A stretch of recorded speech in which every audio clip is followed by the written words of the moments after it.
We've got 2 solid hours of show today, so much to get in. The theme today is quarterback play. What's going on? Let's start in Pittsburgh, and we'll tell you what we're talking about. Little Cam, little Brady, little Ben Roethlisberger. Last week, the Steelers were the undefeated darlings of the NFL. Then they lost to Washington, so now they're getting picked apart. That's how it happens, rightfully so. Stalled offense, drop balls, and some shaky play from Big Ben. What happened to that red-hot start from Roethlisberger? Perhaps a little something I like to call age 38. Now a Pittsburgh columnist saying Ben is to blame for the Steelers' predictable, punchless offense. Here is Ben Roethlisberger on what ails this Steelers offense. Hopefully we can get it fixed. Obviously if I had the answers, we would have, had it fixed by now. But, we believe in our guys, believe in the guys up front and the backs. And sometimes it's on me if it's an RPO and I throw it instead of hand it off, and maybe I should have handed it off, things like that. So we all need to get better, but it's more than just the run game. We need to get better as a group. And like you said, that fluidity comes to staying on the field and converting third downs, and that's on me. All right, Brandon, so clearly this Steelers offense is having some kind of identity crisis. Yeah. Is that on Ben Roethlisberger? 100%. If the offensive coordinator calls a run play, and you change it and it doesn't work, it's on you. You're the hero if you change the play and you score a touchdown or your offense is efficient. But look, I went back to my Week 6 Cleveland Browns, Pittsburgh Steelers notes. And one of the things that I saw there was like, look, Ben Roethlisberger's arm doesn't look great. He's not connected on a deep ball. This run game is really efficient and effective right now. They're going over 100 yards a game. The running backs look good. Connor look good. And now all of a sudden, Big Ben's healthy, and now he's trying to, it seems, maybe hijack the Steelers' success and make it about himself. Hopefully he's not doing that. No, but if you are changing the plays, it's all on you. And you can go back to 2010, Nick, when Bruce Arians was there. What happened to Bruce? They didn't bring him back because Big Ben was taking too many sacks, and there was a miscommunication. Some said miscommunication on who's calling runs, who's calling passes. This been a problem. Brandon, is he back changing to 2010. The plays? Brandon, are you 100% hearing that's what he's doing? Because so you're hearing that they are trying to be more balanced, and Big Ben at the line is going rogue. Right? Is that when you have a quarterback like this, there's two things.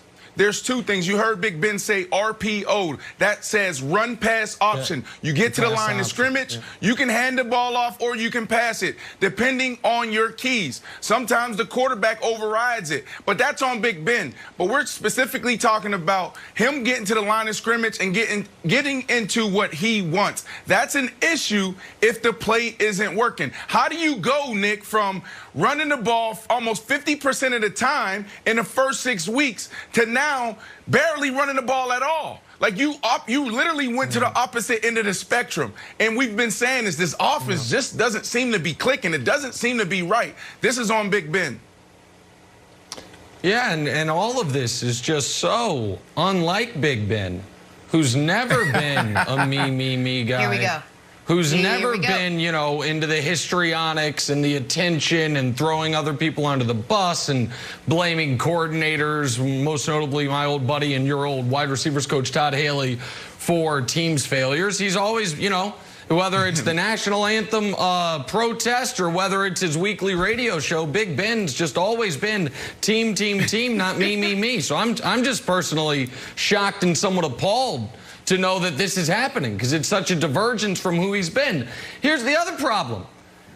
This is what the Steelers' offense has been becoming for the better part of a decade. When they were going to 3 Super Bowls, winning 2 of them, it was all about their defense and their running game, with Big Ben doing vintage Big Ben stuff. 3rd and long, he gets blitzed, he shakes off a pass rusher, a would-be sack, finds a guy downfield.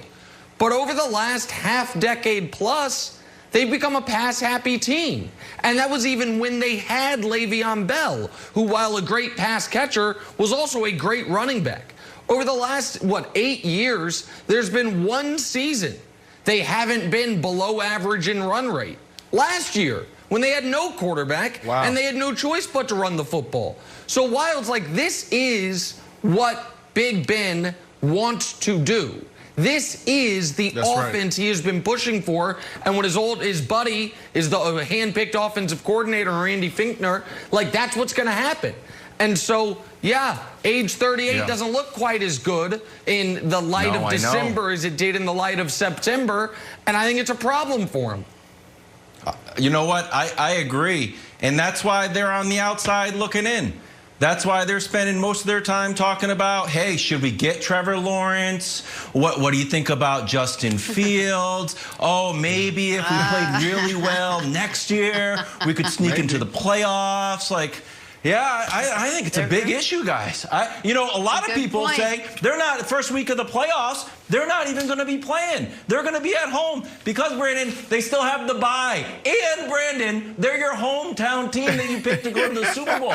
So are you abandoning them because Ben Roethlisberger is switching the play at the line? You're like, I'm out. Nick is going to ride with the Chiefs. The Chiefs could somehow score negative points like a fantasy team. And Nick would be like, you know what? Smart play. Smart decision. Only team in the history of the NFL to score negative points.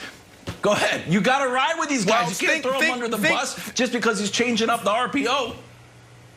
Yeah, no, I'm definitely going to stick with them. But think about this. Why now is this story coming out? Right after you lose your first game, this story comes out. The Pittsburgh Steelers organization probably planted this, right? Like, they've been waiting for this moment. They've seen this thing happening. You heard Coach Tomlin a couple of weeks ago talk about when they're playing against the Baltimore Ravens, how he wasn't happy and he was upset. You saw his demeanor in that press conference. They were absolutely waiting for this moment to get this team back on track. Look, Big Ben, he cannot sabotage this team's success for his own personal gain. He can't do it. He's feeling good. His arm is feeling better. Now he's trying to sling it around. No, don't do that. You have a great defense and run the ball. That is right. And Wilds, with respect, this is why simply evaluating teams based purely on their record and having just results-based analysis is so faulty. Because the Steelers, even if they had beaten Washington, they haven't looked really good in nearly 2 months. The last time they looked really good was the first half against the Titans. They had just crushed the Browns. They were up 24-7 in the first half against the Titans. And how did that first half end? With Big Ben taking points off the board, taking a shot into the end zone that gets picked. That second half, the Titans almost come back. Then they almost lose to Dallas. Then Baltimore gives them the run for their money twice, despite the Baltimore quarterback in those two games, whether it was RG3 or Lamar, combining for 6 turnovers. Then Washington beats them.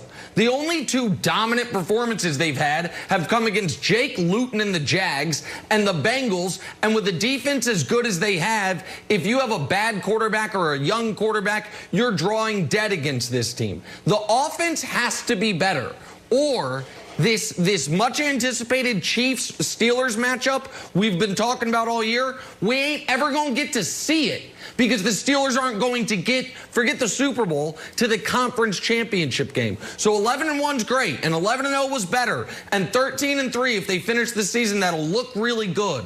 But when you look at how they're playing, they've got issues on the offensive side of the ball, and I think the team knows it. One loss and the whole infrastructure came crumbling down. Let's take a turn, talk some Cam Newton.